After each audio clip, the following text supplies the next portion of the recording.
One Piece chapter 1157 mendapatkan judul Bar Legendaris. Chapter ini dimulai dengan menampilkan aksi-aksi kejahatan yang dilakukan oleh bajak laut Rocks dalam mencari beberapa harta karun dan sumber kehidupan di setiap tempat yang mereka jarah. Di mana panel pertamanya memperlihatkan tempat yang bernama Quillwood Colony, di mana ini adalah kuil Federasi Philanthropy Internasional. Anggota Rocks semuanya menjarah apa yang mereka temukan di tempat ini dan juga menghancurkan segalanya. Beberapa orang di sana pun memohon dan meminta kepada bajak laut ini karena beberapa uang yang mereka punya ini akan didonasikan untuk anak-anak miskin yang membutuhkan. Namun tentu saja para iblis ini tak mau mendengarkan hal tersebut dan membawa saja barang-barang yang mereka inginkan. Mereka tak hanya mengambil barang berharga dari tempat tersebut, melainkan juga mereka tak segan-segan untuk melukai beberapa penjaga yang ada di sana. Pendeta di sana pun mencoba untuk menghentikan bajak laut ini dengan cara menutup kuilnya menggunakan jeruji besi agar mereka tidak bisa untuk membawa harta keluar. Nah, di sini juga terlihat ada hal yang agak sedikit lucu tapi brutal, di mana sosok Shirohige dan juga Kaido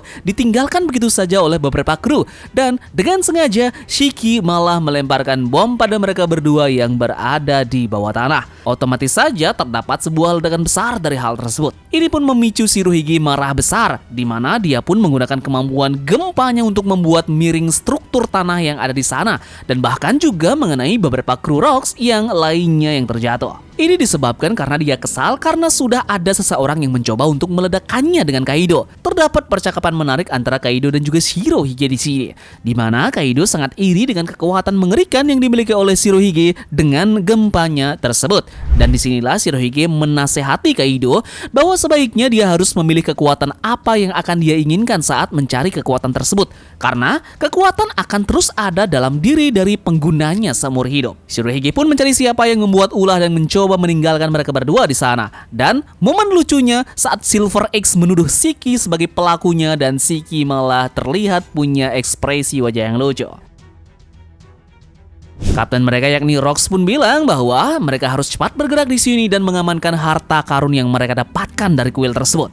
Kapten John pun mengingatkan Rocks untuk mencoba melihat ke arah pantai, dan disinilah kita melihat mereka kali ini sudah dikepung oleh beberapa kapal angkatan laut yang tiba-tiba merangsek ke tempat kuil tersebut untuk menangkap mereka. Di sini ada sedikit kata-kata yang menarik dari Rocks terkait dengan kenapa bisa angkatan laut banyak sekali berada di dekat mereka dan sebenarnya ada yang telah membocorkan rencana kita. Jadi di sini terlihat jelas bahwa ada seseorang yang menginformasikan angkatan laut terkait dengan jadwal dan arah kemana tujuan dari bajak laut Rocks ini berlayar. Rocks kemudian memerintahkan krunya untuk menjarah semua apapun yang ada di kapal dari angkatan laut dan menenggelamkan mereka semua. Nah, diceritakan hanya dalam waktu 2 tahun sejak terbentuknya kelompok bajak laut ini, reputasi kru Rocks sangat luar biasa.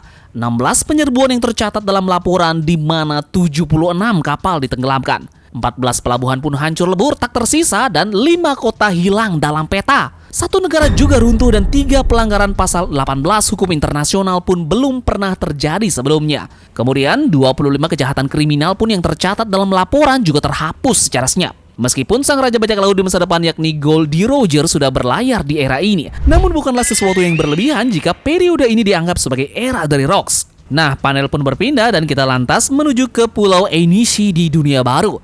Pulau ini terdapat angkatan laut dan juga Raja Haral yang coba untuk bernegosiasi, karena di sini kita melihat para marinir ini menangkap orang-orang di sana di pulau yang mereka tempati yang tidak berafiliasi dengan pemerintahan dunia. Pulau ini dianggap sebagai wilayah tanpa hukum. Disinilah Raja Haral bernegosiasi dengan pemerintahan dunia bahwa negeri ini pernah memberikan bantuan kepada Elbaf saat negeri Elbaf dilanda kelaparan atas dasar kebaikan hati nurani dari mereka. Penduduk di sana pun sudah menjadi bagian dari teman masyarakat Elbaf dan mereka ini adalah penyelamat Elbaf dulu. Jadi Raja Haral ini pun memohon agar mereka semua bisa untuk dilepaskan. Haral kemudian tidak akan meninggalkan pulau tersebut dan juga akan menghentikan angkatan laut jika membawa para penduduk ini. Nah, disinilah kemudian ada salah satu anggota marinir yang mengingatkan Raja Haral ini bahwa Elbaf sedang dalam pertimbangan untuk menjadi negara bagian dari pemerintahan dunia, dan jika Raja Haral ini ikut campur untuk menghentikan mereka dan malah membantu negara yang tidak berafiliasi dengan pemerintahan dunia ini, bisa saja ini akan merusak penawaran keanggotaan dari Elbaf untuk masuk ke pemerintahan dunia. Pria busuk ini pun sempat menembakkan senjata ke arah dari seorang wanita dan itu pun membuat Raja Haral ini geram. Dengan kejadian inilah emosi memuncak dari Raja Haral yang membuat dia menghancurkan dan menenggelamkan kapal perang tersebut. beraliansi dengan pemerintah hanyalah kedok dan itu pun diangkat di berita jurnal ekonomi dunia. Kita lanjut ke panel berikutnya yang memperlihatkan Bar Ida yang ada di dunia bawah di Elbaf. Di sini diperlihatkan bahwa Rox mengunjungi tempat tersebut dan seperti biasa melakukan negosiasi dengan mengajak Harald ini bergabung ke krunya, namun tetap saja ditolak oleh Raja Harald. Rox pun mengatakan bahwa dia benar-benar tak tahan melihat Raja Harald ini secara terus-menerus merendahkan dirinya di hadapan dari pemerintah. Harald mengatakan bahwa cepat atau lambat Elbaf ini akan menjadi bagian dari pemerintahan dunia. Lucunya, Raja Harald ini pun mencukur habis kepalanya, di mana dia berupaya untuk agar terlihat itikat baiknya oleh pemerintahan dunia, namun itu pun juga ditertawakan saat itu oleh Garp. Di sini pun Rox juga sedikit berkomentar terkait dengan Garp, di mana Garp ini adalah orang yang membenci petinggi angkatan laut, dan Rox menyarankan saja agar lebih baik jika Garp ini menjadi bajak laut saja. Nah, kemudian mereka pun membicarakan terkait dengan organisasi besar seperti Angkatan Laut. Pasti ada saja orang-orang yang korup di dalamnya. Namun, Angkatan Laut itu juga adalah tentara yang baik dan kebanyakan anggota mereka suka menyelamatkan orang lain sehari-hari. Raja Harald juga menjelaskan bahwa ada juga beberapa anggota dari Angkatan Laut ini yang juga berasal dari negeri Elbaf, seperti layaknya John Giant. Jika lebih banyak lagi orang di negeri ini yang bisa mengikuti jejaknya, Raja Harald pun yakin bahwa mereka ini bisa memanfaatkan kekuatan mereka yang tak terbatas untuk membawa perubahan bagi orang-orang ini dimanapun mereka berada. Di samping percakapan ini, kita juga terus melihat bagaimana Loki yang masih ngebat untuk ikut berlayar dengan Rox, dan Rox pun memberitahu Ida untuk menyadarkan bocah tersebut.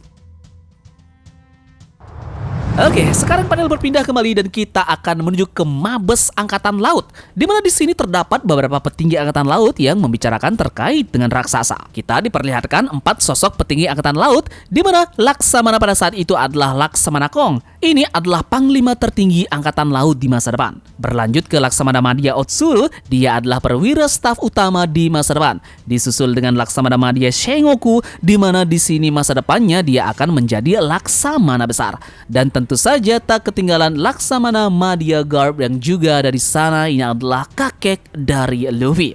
Mereka di sini membicarakan tentang raksasa yang dimana ada pro kontra para raksasa ini akan masuk ke dalam barisan prajurit Angkatan Laut. Banyak yang beranggapan bahwa manusia ini tak akan dapat hidup berdampingan dengan makhluk besar seperti itu, karena jika seseorang raksasa tersulut emosi akan banyak nyawa yang hilang. Begitu juga dengan para raksasa ini menggulingkan tubuhnya saat ia tertidur, itu pun juga bisa menghancurkan tubuh dari orang sampai mati. Namun di sini petinggi Angkatan Laut ini pun bilang bahwa Raja Harald adalah orang yang tulus dan dia berusaha belajar dari sejarah untuk mengubah Elbaf. Kemudian Kong di sini pun bilang bahwa tetap saja mereka semua ini tidak bisa menyangkal betapa liar dan ganasnya reputasi dari para raksasa.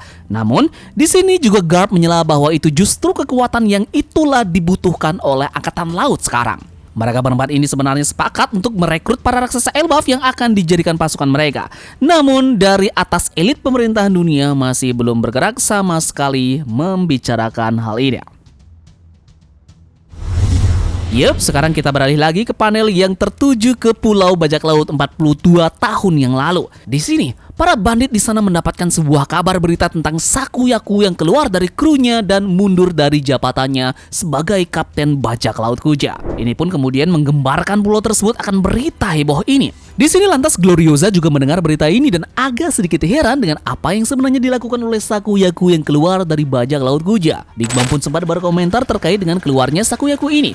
Apakah dia keluar dari krunya agar bisa mengejar seorang pria sama seperti hal yang dilakukan oleh Gloriosa? Big Mom juga menanyakan terkait dengan apakah jatuh cinta selalu mengarah pada sebuah kehancuran di pulau wanita. Nah, Gloriosa pun menjawab bahwa orang seperti Big Mom yang melahirkan anak-anak bagaikan popcorn tidak akan paham bagaimana rasanya soal sakitnya jatuh cinta. Gloriosa pun bilang bahwa dia juga tidak akan memaafkan jika Sakuyaku mengejar Roger nantinya.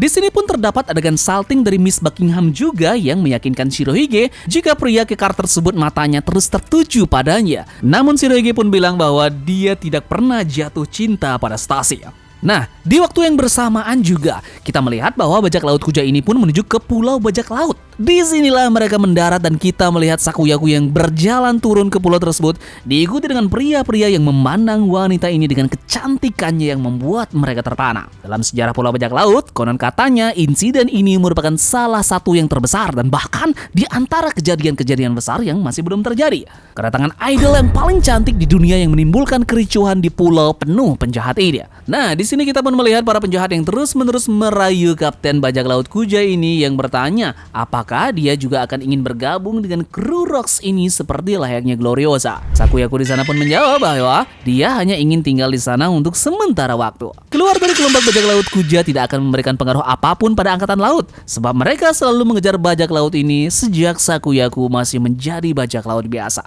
Jadi rencana dari Sakuyaku ini akan bersembunyi dulu di pulau ini sementara waktu bersama dengan kalian para penjahat. Tentu saja mendengar hal tersebut, para penjahat ini benar-benar sumringah dan berbunga-bunga. Yup, dan kita pun sampai di akhir panel chapter ini yang memperlihatkan Rocks dan para krunya sudah datang dari tempat tersebut. Rocks pun mendengar kegaduhan dan bertanya tentang apa yang terjadi sebenarnya, dan dia pun melihat adanya sebuah bar di markas mereka dan tentu saja ini membuat bajak laut Rocks kaget. Dan overall disinilah para bajak laut di Pulau Hachinusu tenggelam dalam kegembiraan. Bar dari Sheki pun akhirnya resmi dibuka dan konon katanya untuk bisa masuk daftar tunggu pelanggan saja bisa memakan waktu 1 bulan. Sakuyaku bagaikan bunga yang mekar di daratan tandus yang tak terjamah dan kehadirannya menyuburkan pulau tersebut. Para penghuni Pulau Hachinusu pun mulai menjadikan dia sebagai harta karun atau sebuah permata mahkota yang tak tergantikan. Namun sayangnya, sebuah harta karun selalu menjadi target dari pencuri. Chapter 1157 pun ditutup dengan ruangan Gorosei di Tanah Suci. Disinilah adanya pesan yang disampaikan petinggi pemerintahan dunia ini kepada Raja Haral, di mana pemerintah akan menerima Elbaf menjadi bagian dari mereka sendiri, namun dengan satu syarat. Para pejuang Elbaf ini harus membunuh Rocks. Yap, jadi sekian saja pembahasan tabung terkait dengan review lengkap percakapan detail yang ada pada chapter ini ya. Besok kita akan bongkar segala hal poin-poin penting dan menarik yang ada pada chapter ini. Jadi, terima kasih sudah menonton. Semoga hari kalian dilancarkan dan sekian dari Tamagon. Turunkan janggar. Mari kita berlabuh.